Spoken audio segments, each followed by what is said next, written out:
This week, we are joined by a very special guest, someone who's been in this business even longer than I have, Mr. Winn Schwartau.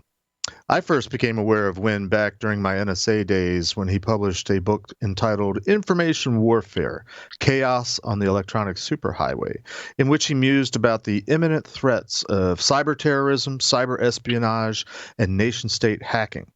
His latest book, Analog Network Security, describes a mathematically based approach to provable security, which offers a completely new, provable suite of techniques to design cyber, human, and physical systems with more security than you ever thought possible. We've got a lot of ground to cover today, about 50 years worth, so we're devoting the whole show to Winn. So come with us as we come and join us as we tear down silos and build bridges on Security and Compliance Weekly.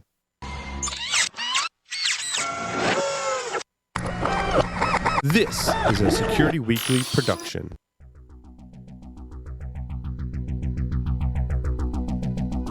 And now, it's the show that bridges the requirements of regulations, compliance, and privacy with those of security. Your trusted source for complying with various mandates, building effective programs, and current compliance news. It's time for Security and Compliance Weekly. Today's organizations face an evolving set of security threats and continually changing compliance requirements. As your business grows, privacy concerns only multiply and add to a dynamic set of priorities. Today's organizations need to integrate risk, security, and privacy into a cohesive program. Online Business Systems team of seasoned security practitioners work closely with you to assess your security posture, policies, procedures, and technologies, providing tailored solutions that are specifically aligned to your business's risk profile and ultimately ensure the protection of your brand. To learn more about Online Business Systems, go to securityweekly.com/online. And welcome to episode 20 of Security and Compliance Weekly, recorded on Tuesday, March 10th, 2020. I'm your host, Mr. Jeff Mann, coming to you remotely from Pasadena, Maryland. And joining me online are my co-hosts, Mr. Scott Lyons, the CEO of Red Lion, and our own CEO at Security Weekly, Mr. Matt Alderman. Before we get to talking to Winn Schwartau, I have a few announcements. Our first ever virtual training is happening on March 19th at 11 a.m. Eastern Time with Adam Keeler, Rob Harvey, and Warren Campbell from Online Business Systems Risk, Security, and Privacy team. Happens to be where I work. In this training, you will learn how to generate a complex SHA-256 hashed password and then use password cracking tools to break it. Register for our upcoming webcasts and trainings by visiting securityweekly.com, selecting the webcast/training dropdown from the top menu bar, and clicking registration. Also, we've officially migrated our mailing list to a new platform. You can sign up for this list and receive invites to our virtual trainings, webcasts, and other content relative to your interests by visiting securityweekly.com/subscribe and clicking the button to join the list. You can also submit your suggestions for guests by going to securityweekly.com/guests and submitting the form. We'll review them monthly and reach out if they're a good fit. Also, join the entire Security and Compliance Weekly crew at InfoSec World 2020, which is March 30th through April 1st, 2020 at the Disney Contemporary Resort. Security Weekly listeners save 15% off the InfoSec World Main Conference or World Pass. Visit securityweekly.com/ISW 2020, click the registration button to register with our discount code, or you can hit the schedule button to sponsor a micro interview. I feel like it's time to take a break already. But let's get to it. Winn Schwartau is an expert on security, privacy, InfoWar, cyber terrorism, and related topics, and is known for coining the term electronic Pearl Harbor. As I said, I remember back in my days at NSA hearing about this book written by some civilian guy called Information Warfare, and I vaguely remember all of us being amused that someone on the outside would take up this type of topic. Since I have the chance to ask him in person, I wanted to start, Winn, by asking, what got you interested in network security in the first place, and why did you go the route of book writing? Jeez. Boy, that's like 20 questions at once. I grew up an analog engineer. I was sort of an EE level by the time I was in my early teens because My father was an electrical engineer. He helped develop radar. My mother was an electrical engineer. So I had this non-optional thing of growing up in this environment, and I had to learn it all. So I did. Then I went into the rock and roll industry, music, TV, movie production, and it burned out thoroughly. And then in the early 80s said, oh, I'm going to go play with some computers for a while. And then I was asked by Western Digital to come and evaluate their security cryptographic product, for which I was absolutely thoroughly unqualified. And I said, yes, I'm very happy to do that. So that gave me the bug. Up till that point, I had done a fair amount of writing anyway in my prior industry on mostly technology, a little bit of history stuff, going back to the early 1920s of the audio and video industry. So the writing was always inside of me, something that was a great outlet, and I enjoyed teaching and communicating. So sometime in the 1987, 88 era, I had a dream. It was more like a vision, if you will. And I was taking a shower. It was one of those rare occurrences back in the 80s. And when you would shower? When I showered. Okay. Or that you had a vision. And then I had this vision while I was taking the shower of first comes a virus, and then what about another virus? What about an intentional computer virus? What if I did this other stuff? And I was aware of Tempest Van Eck radiation technologies, EMP, HERF weapon systems, and all of that. And it was like, holy shit, look what you could do if you had enough money and motivation. It was about technical skills, much more so than worrying about people's the geopolitics of the day. That really wasn't my concern. I was concerned with capabilities. So in that era, 88, 89, I started working with Hughes Aircraft and started modeling what information warfare would look like. Then I wrote the book. My lawyer said, if you publish this, they're going to shoot you. So I wrote another book, which became known as PearlHarbor.com and Die Hard 4. And that created enough of a stink. And then I said, okay, hell with it. I'm going to publish the nonfiction version. And I guess that's when the intelligence community said, who the hell is this guy? And every three-letter agency's got, they're on my front walk for months. Who are you? Where'd you steal this? Are you a spy? And all the craziness that went associated with it. And that's sort of what began it. And I had, at that point, it was pure hypothesis. It was, okay, if this, then this, if this, then that. And the term that we've come to use these days is any technology that is ever developed will be weaponized. And I didn't use those terms in those days, but that's effectively what happened. Wow. So you were doing AI in the early days. You're if this, then that, right? You're an early AI pioneer too. Well, we didn't call it back in those days. In those days, we called them expert systems. And I had designed some software very poorly. I'm a miserable programmer. And I cobbled together systems for one of my businesses back in the late 70s, early 80s. And it was expert system-ish at best. It was sort of DB2 database multi-layer, but that's kind of probably giving it more credit than it's really worth. Well, I have a random couple questions for you. First off, given your upbringing and your parents' background, I'm wondering if Hedy Lamarr was ever a guest on Sunday, for Sunday dinners. No, because my father had left the Navy, left developing all of that. My mother built a recording studio at home because now she had a child to raise. So I learned how to do all that stuff as a kid. No, right. The parties that we had were Louis Armstrong, Ella Fitzgerald, Bob Dylan. And so I grew up in that environment of the music and entertainment industry in Greenwich Village in New York. Wow. We we should have a whole different conversation sometime just based on that. I'm curious too. Some of my beginnings, which in this field, which I didn't know it at the time, go back to the '80s, where I was working for a naval research facility as a summer intern. I happened to be working for someone that was an expert on anti-submarine warfare.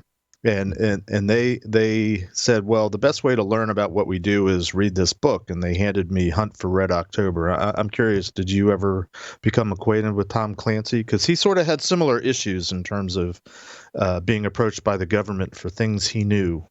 I never met him personally. I was a fan of his books back in the day, of course, like everybody. The movies that came out, but I never had the opportunity to meet him because I believe he lived in Maryland and was more of a DC denizen. And at that point, I was living in San Diego. Okay. Yeah, he actually lived not too far away from where I live. Not that it matters.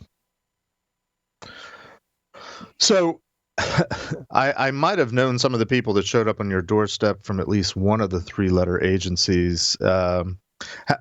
How did you get from being a suspect to being sort of a partner, an associate, or an advisor? The two of them were not mutually exclusive. There was always a fair amount of suspicion as to who the hell is this guy, and so I was brought into hundreds of places that I don't even know where they all were, because often the windows were blacked out, and then I was escorted through dark hallways, and teenagers with M16s had their muzzles pointed at my genitals while I was in the men's room. It was a very complex era of who is he and whose side is he on.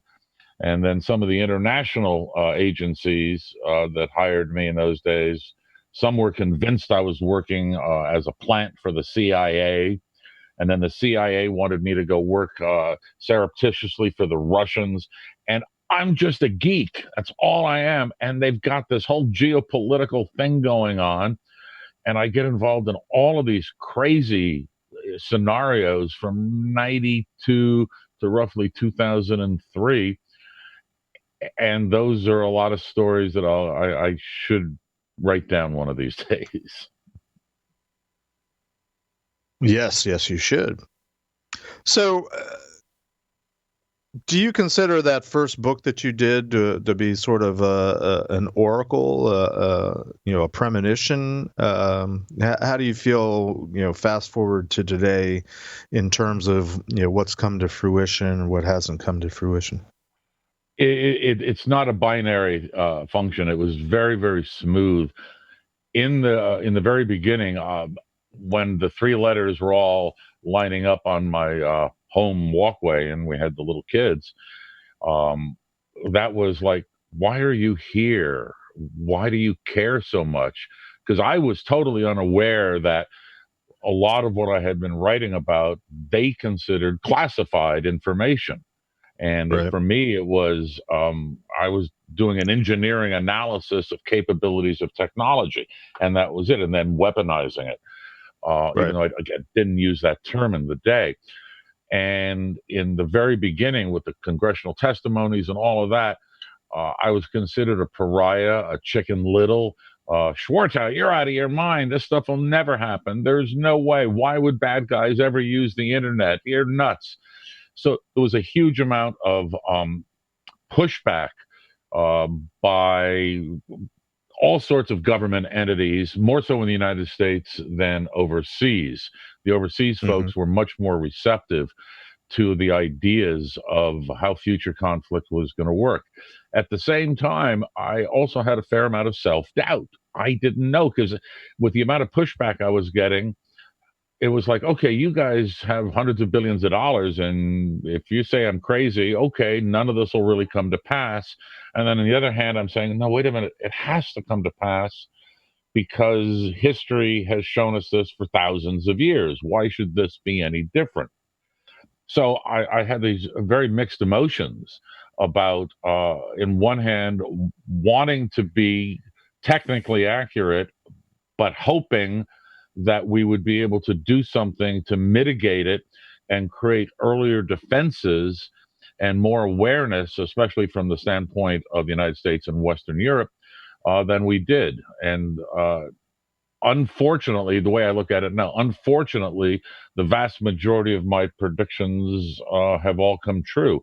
And I don't necessarily like that. I think that we, in the last 30, 40 years, could have done one hell of a lot better and be a lot less in the mess we're in now if some folks in the early days had listened and taken a little leap of faith and said, let's talk about this a little more seriously and see if this guy's got anything there. So you bring up a good point, right? Was it the fact that people didn't think this was going to come to fruition is why we're so far behind the eight ball now?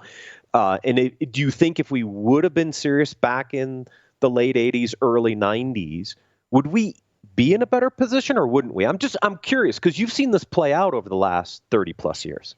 Well, we've seen it play out on every new technological evolution that's occurred since as well. People that are in power are technically ignorant.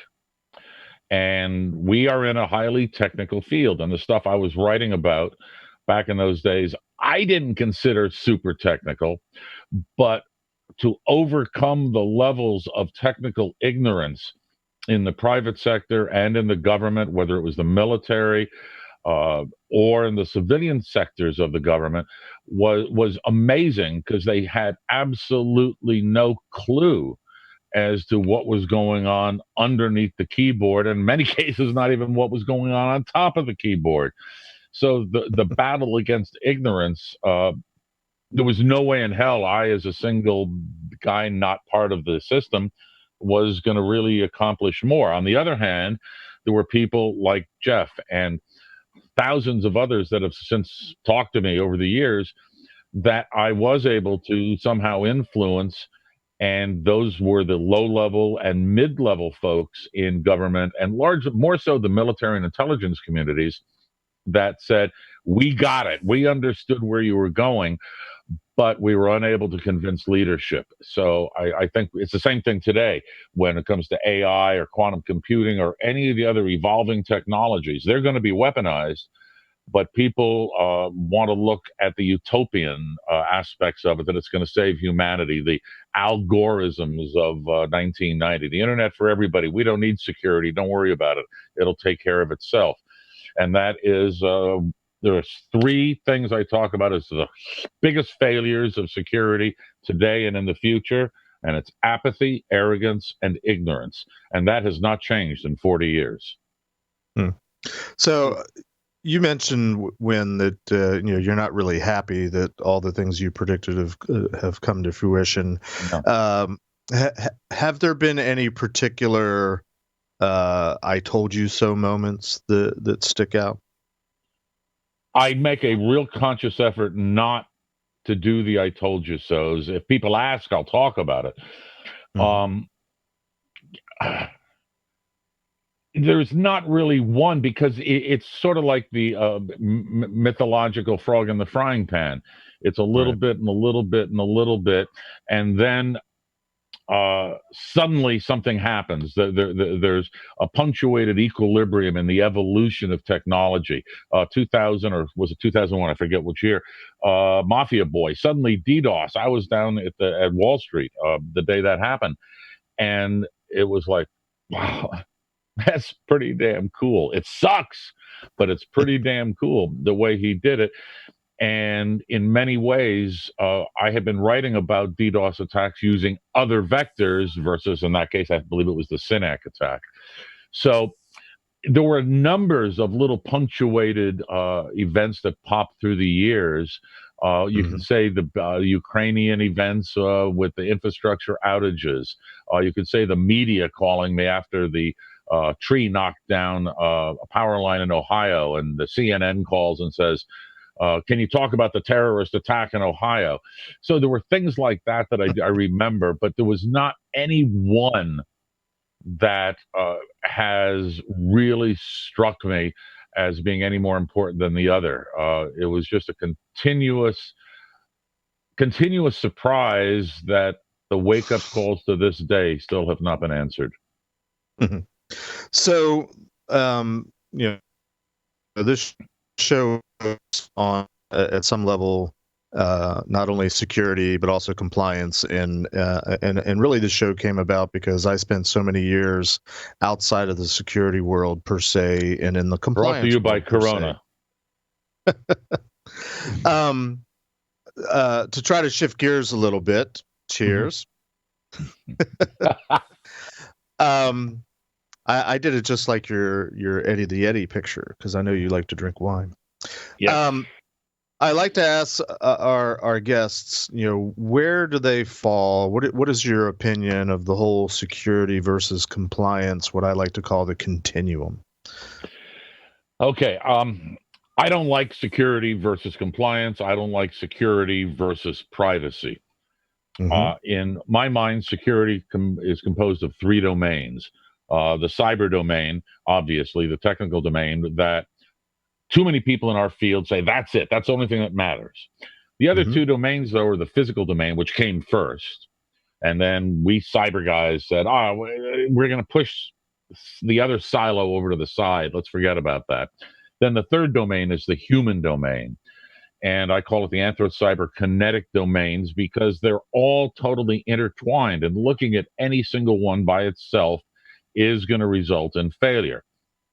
I view compliance as the legislative mandates, the policy level mandates of what you need to accomplish to meet certain very specific policy driven goals, whether it's private or public.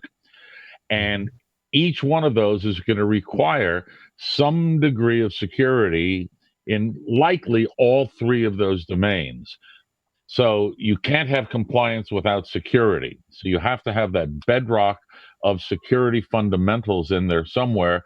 Otherwise, you're going to throw rules out and laws out that are going to be more specious even than they are today.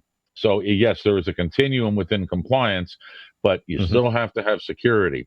You can't have privacy without security. So the privacy people, security people, that's been a debate forever. And I'm going to maintain, again, back to the technology, whether it's cyber technology, whether it's physical technology, or human behavior modification, they all have to be properly confluenced in order to be able to have compliance work at all. So let me ask this question, Winn, right? We've not seen progress in certain aspects of security, right? We're still behind the eight ball. Mm-hmm. Are you a proponent then that we should legislate, build more compliance regulations to force some of these behaviors? What's your thoughts there? You can't legislate good behavior, otherwise we still wouldn't have criminals. You can't legislate good technology, otherwise every major corporation's leaders would be in jail. We know legislation doesn't work in security. We know it doesn't work in compliance. By and large, my view is that security in any of the domains and compliance in any of the domains keeps the good guys honest. And right now I'm watching the TV show The Billions, and it's amazing to look at how we know Wall Street has its corruption levels. I'm not going to get into all the details because I'm not an expert, but there are things that are definitely sketchy. If bad guys want to get around the rules, they're gonna, period. So we can mitigate some of it, but we're never gonna make it 100% at all. Bad guys are still gonna be bad guys. But how do we incentivize the good guys to prepare and do a better job if it's not legislation, which I agree with you, by the way. I don't think you can legislate it either. But how do you create a way to incentivize the good guys to be better at what we should be protecting us against? I don't know how we get out of this, right? We've been chasing this thing for, like I said, 30, 40 years. Where's the incentive driver to actually do it then? There really isn't. The question you're asking, if I had that answer, I'd write a book about it and make some money. But we don't have that answer. I think as well, we've been looking at the concept of behavioral modification the science for that, the neuroscience of it, is now coming into play. And I can't get into a lot of details of the work I'm doing for various legal reasons, but I am working on how can we influence the minds of individuals so that their knee-jerk automatic reactions are more beneficial than harmful. For example, we're told as kids, don't walk out in the middle of the street, you might get hit by a car. Yeah, mom. Okay, I get it. And the first time as a teenager or whatever age it is, you step out in between two cars and a taxi cab comes racing down the street and misses you by this far. Your entire neurosynaptic system goes into a heightened sense of learning and behavioral modification. Using a set of interdisciplinary techniques that, again, I can't get into all the details, we're looking at how can we create behavioral modification for people that are in sensitive positions within government and the private sector. And I think it's going to take an entirely new approach based upon recent developments in many different fields that have nothing to do with security. So that's a really, really big concept, right? Neural behavior modification. Can we take that and package it up and call it fight or flight? Well, fight or flight is only one of them. You have fight, you have flight, you have freeze, because that's the third mechanism, is go into freeze mode. And things tend to work in triplets and triads, as you know from a lot of my work. So how do you get an autonomic reaction to be more beneficial than harmful? And that is about conditioning and training. And I'm not going all Manchurian candidate on people like this, but incremental behavioral modifications. If you want to go Pavlovian, we can talk about a little bit of that. I prefer the concept of Hebbian, where the Hebbian modification is showing distinct electrochemical differentiation in the neurosynaptical connections, the myelin connections, which is a recent piece of research in the last 12 months that shows how the brain can be synchronized intentionally by modifying myelin growth on the axons in the brain. And then that creates a reinforced behavioral modification technique. We're not going to do this overnight. And it's going to take a great deal of interdisciplinary science and experimentation in order to prove that either it does work or it doesn't work. It's either going to be falsified or proven. You know, it's interesting as I'm listening to you speak all this science and math that probably is going over the head of most of our listening audience, including myself. No, that's all right. I mean, it's fascinating. It makes me want to go do some research. But what I'm hearing you say, in a sense, is, or to put it in the form of the question, this sounds a whole lot like a really fancy way or creative way of finding a positive use of FUD, which is something that most of us, industry professionals have railed against over the years, not wanting to motivate through FUD. But it doesn't have to be FUD, because when you're in a heightened learning environment, the most positive way that learning environments are enhanced is through feedback. And when you're using FUD, you're using a negative feedback, a negative reinforcement. And that is well known not to be as effective as a positive reinforcement. So if you're talking about situations, I'm going to warn you about the taxi cab might hit you. Is that FUD or is that survival? Is that an enhanced technique for recognizing your environment and having an autonomic response to it? And I agree with you. FUD, been there, done that, and it doesn't really work a whole lot unless you're going to throw people in jail, but the legal system won't throw the seriously. I mean, still from 2007, 8, nobody's really in jail at the level that caused all of that. So FUD is not going to work. When we're talking about reinforcement learning and behavioral modification, it can be both to good behavior, neutral behavior, bad behavior, and anywhere on that spectrum. So I grant what you're saying, and I am doing my damnedest to stay away from FUD as a primary mechanism, because people tend to find that an easy condition to start playing with, and I disagree with that. Now, I would like to go ahead, all Jeff. three of us want to jump in. Well, so I hear you trying to distinguish between FUD, which it sounds like you agree, like all the rest of us, is intuitively a bad motivator. Yep. But I'm trying to think of the analogy of the kid stepping out into the street, and you say it could be hit by a taxi. Perhaps the FUD is not a taxi, but a semi-trailer could hit you. You could be hit by a vehicle is the more generic survival tactic, and maybe FUD comes in with, you don't know how huge a vehicle that could do so much damage to you. I don't know if that's FUD or is that awareness. Yeah, is it awareness and I think situational awareness. When you look at the intelligence community, they look at INW, indications and warnings, and part of a situational awareness environment. And that environment can be cyber, it can be physical, and it can be human. In from 70 years of spy crafting and all of that. So is that any different than what I'm talking about here about trying to modify people's behavior from an awareness standpoint in certain situations that are going to have a dramatic impact in any of those three domains from a security profile? So I really avoid FUD. Jeff, maybe we're going to disagree on that part, but I don't like referring to it as FUD. Yeah, it's creating an appreciation, I think, for the potential impact to you, right? And so we did an interview a few weeks back on Business Security Weekly talking about security appreciation versus security awareness.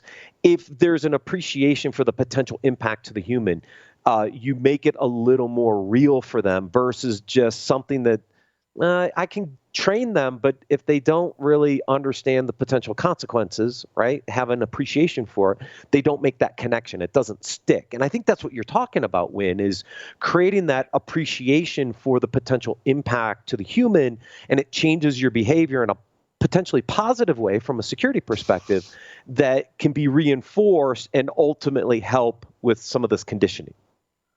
In my experience, FUD has been consistently beating people over the head with this is going to go wrong and you're going to die. All the badness. They talk about all the badness. That to me is FUD. And we've all probably practiced it at some point in our careers because we've been learning how to evolve in this space. Understanding the spectrum of possibilities. All right, coronavirus. All right, I canceled a trip today, so I wasn't going to go to a particular city. I'm going to do everything remotely. Did I do that out of pure fear, uncertainty, and doubt? To a certain extent. On the other hand, I'm being a little bit more cautious and trying to not intentionally put myself in a position of risk that is unnecessary. Is that FUD? And FUD is a part of a mindset. And when we're talking about reality has no zeros, it has no ones. It's sort of a little bit of everything in between. And it's how you position it. Still too many companies out at RSA. FUD, FUD, FUD, FUD. No, go away. There are realities that you have to deal with, though. Scott, did you have a question? I do. Winn, I want to take a step back here in our conversation, right? You had made mention of Myelin, okay? For people who don't know what Myelin is, can you go into that because it's going to lead into the next question? Can you give like a quick definition of that? All right. In the brain and in neural networks, you've got axons, which are the connectors. You have synapses and neurons, and those are all the ion channel connections that occur.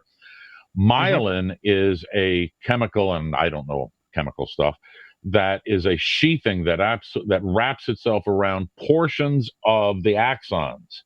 What it turns out, and this is really new research that came out last year, those are effectively time delay components inside the transmission of the electrochemical signals in the axon transfer between neurons and synapses that allows the brain to synchronize the events so that if you have two events occurring, and you want something to happen over here, if this one occurs way before this one, the effect is going to be much less. If I can synchronize the timing of these two to be here, I'm going to have a greater effect, a greater weighting effect. Myelin covers portions of the axon in order to create a time delay and synchronize the arrival of the signals for greater effect.